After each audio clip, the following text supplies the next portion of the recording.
So I switched over to the Milwaukee Packout. I had the old rigid set from 9 years ago when they first came out.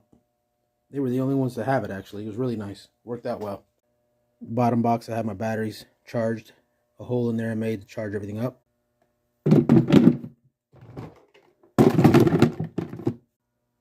Drawer system.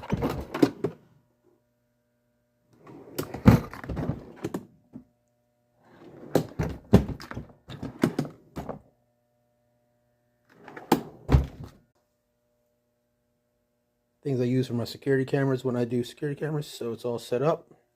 Nice bag, and of course the cup. So far I'm loving it.